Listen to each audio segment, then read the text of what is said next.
Greetings, welcome back to Black Bear News. So many items to cover. I'm just going to see how this goes. If you notice, the light is kind of different in here. I got a little upgrade in my lighting situation. So, and this is only half strength, but so be prepared for really good lighting. So this Friday in Los Angeles, for those of you who are in Los Angeles, Greta Thunberg, or Thunberg, or Thunberg, or however you want to say her name, is going to be in Los Angeles. There is going to be a rally at City Hall. I believe the time is noon to 3.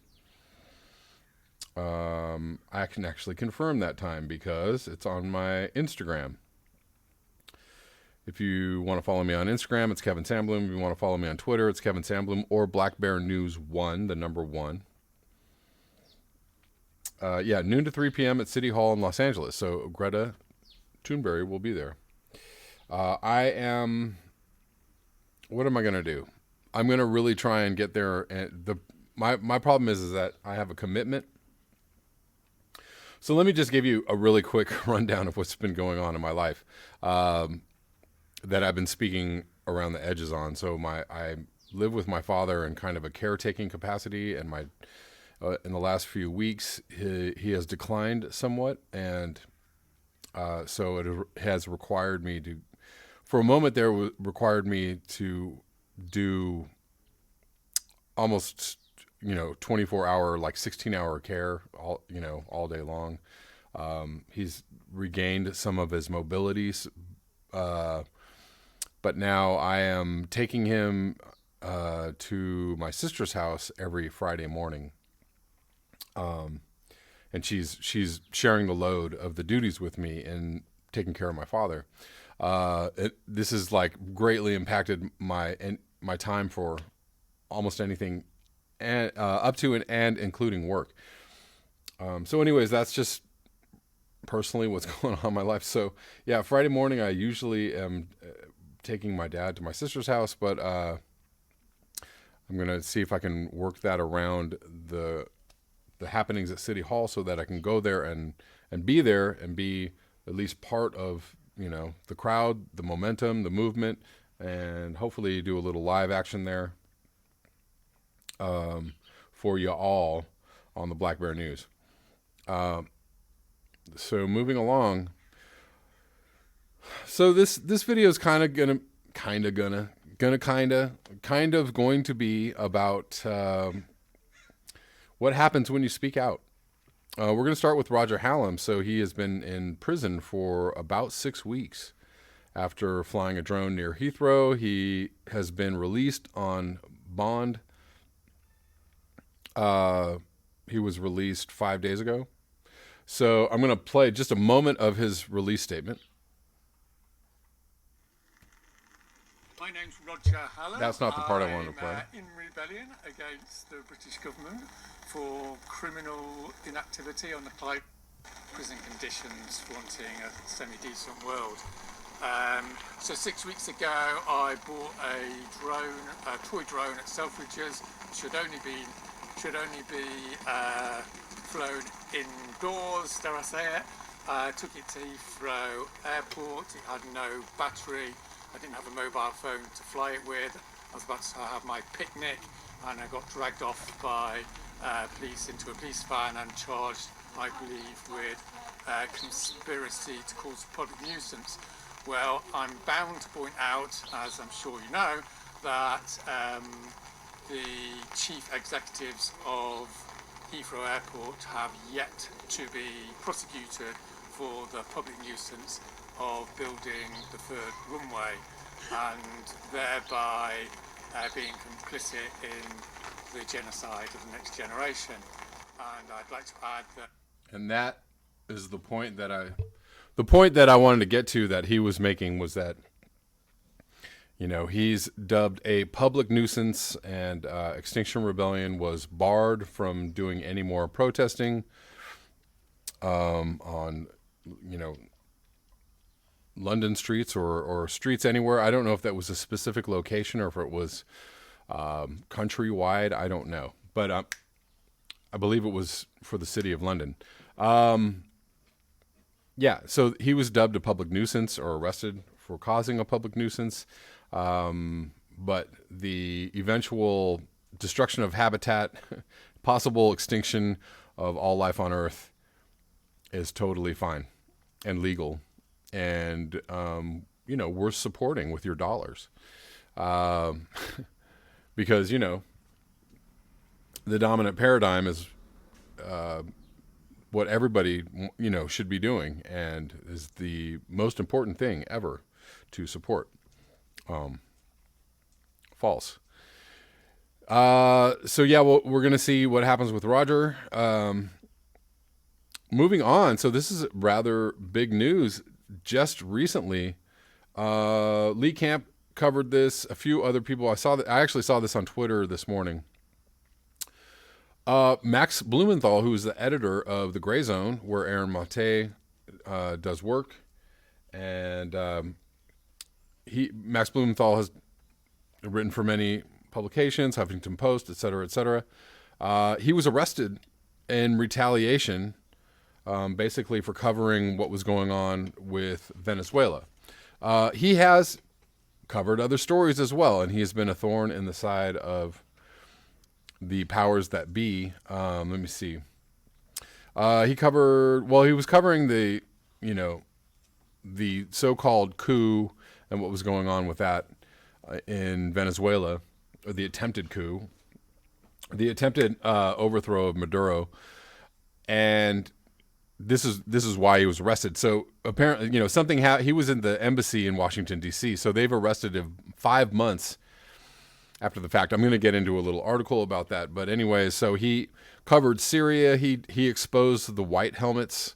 If you are familiar with what was going on with it, the white helmets were supposedly going in and saving people from these gas attacks. And what was uncovered was that they were staging the gas attacks. They were part of a staging of what was going on. They made this up. These were all false flags. And this was a big reason why we had, this is a big reason why we had to be in Syria to help the poor people of Syria from these horrible gas attacks. And this was one of the reasons, or one of the things that prodded us to be in Syria and manipulated public opinion or manufactured consent, if you will, for being in Syria. The other one was the fake, those beheading videos, if anybody saw those, which I don't know if they're still on YouTube or not, but those things were they were like studio manufactured,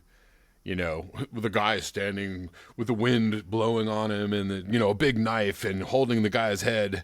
This is what happens, imperial, people of the world. And then he starts sawing his neck and then the camera fades out. So, and then fades back into just like a head sitting on. It's like super, like incredibly lame special effects. Totally fake videos, but apparently this is the reason why we went in to fight ISIS or whatever. Quickly though, just a little bit about what's going on with Max Blumenthal. Max Blumenthal, the editor of the news site The Grayzone, was arrested on the morning of October 25th on a fabricated charge related to the siege of the Venezuelan embassy in Washington D.C. that took place between April and May.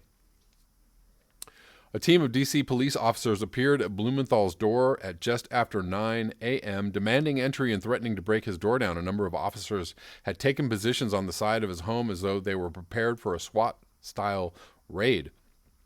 Blumenthal was hauled into a police van and ultimately taken to a D.C. central jail, where he was held for 2 days in various cells and cages. He was shackled by his hands and ankles for over 5 hours in one such cage along with other inmates.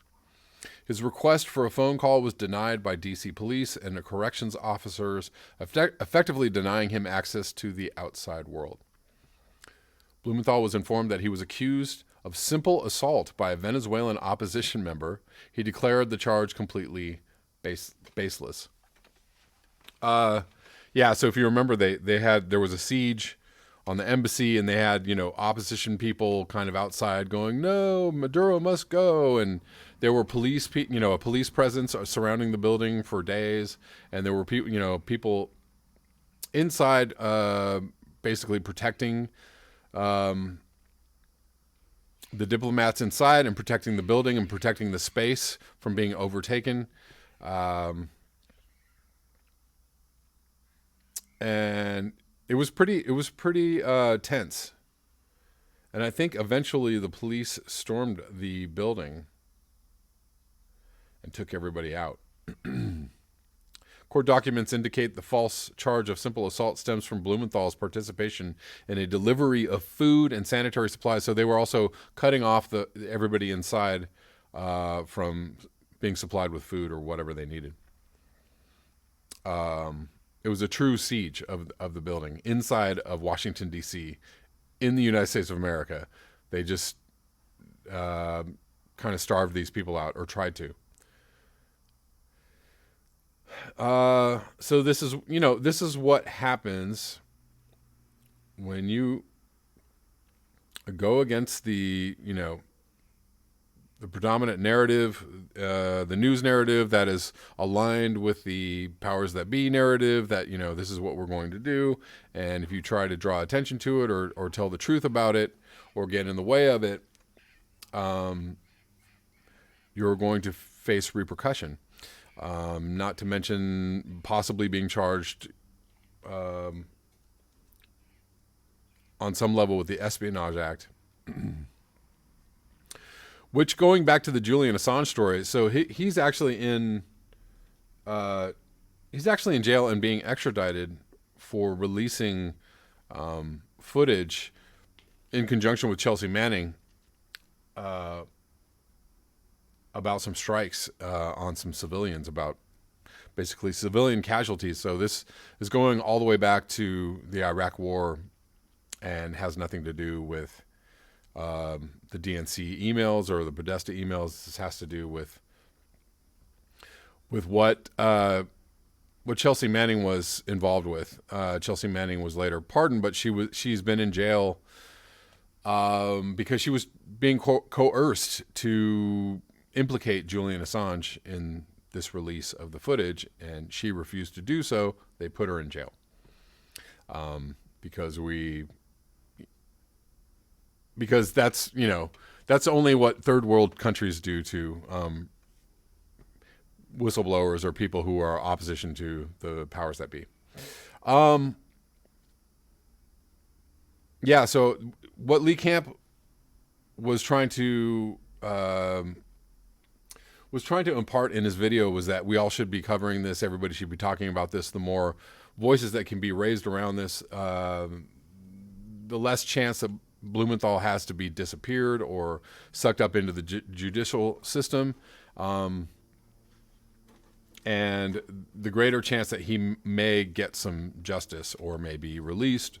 Of course, the alternative attention being paid to the Maduro situation or the Venezuelan situation, I think, has a lot to do with the fact that situation is failing. They have failed to instigate and bring about a coup in Venezuela. It's not happened, and that is in large part to voices being raised around this, for people calling bullshit, basically. And lastly, so do you all remember Gary Webb? And this is just a trip down memory lane. I researched this story many, many years ago, but somebody, I can't remember who, linked this article about how the CIA watched over the destruction of Gary Webb. Gary Webb was a reporter, a journalist at the San Jose Mercury, and he released, a series of reports called the Dark Alliance. It was called the Dark Alliance Saga, and he basically uncovered, the money for drugs thing that was going on with the Contras in Nicaragua, uncovered all the drug running that was going on from South America in conjunction with, supplying arms. And he also actually, I believe that he was part of implicating the drug running through Mena, Arkansas, which It's Arkansas, and a lot of people link that to that was actually happening when Bill Clinton was in office in Arkansas as governor. So, you know, if you got near the Mena, Arkansas story, a lot of people ended up getting suicided or getting dead, and Gary Webb actually ended up getting dead. He committed suicide with 2 shots to the head because, you know, when you commit suicide and you shoot the first shot, I don't know, you might have to shoot again. A lot of people found this story very suspicious and highly unlikely, you know, along the lines of Epstein killing himself in jail. So yeah, I'm not going to really talk anymore about this article, but I'm going to link it below. But again, this is what happens when you uncover things that the government doesn't want you to uncover, or when you tell the truth on a government that's involved in keeping things in the dark and keeping the American people in the dark, and they do not like that. And if they can get to you, they will get to you. They will take you down. They basically destroyed this man's life. In the end, he wasn't able to pay his mortgage. He couldn't get a job. He was, you know, persona non grata.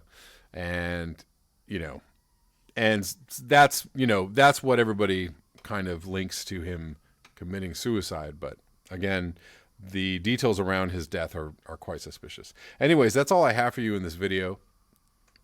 And the title of this video is Speak Up and Speak Out. And the more we do this, the more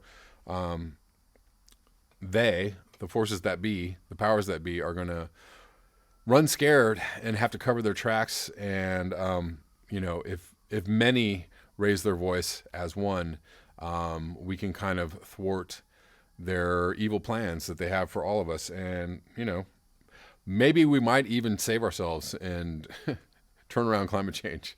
You know, how would that be for a happy ending? Don't know if that's likely, but we can try. Thank you so much for your eyes, your ears, and your conscience. If you would like to support this channel, you can do so at the links below. Until next time, peace.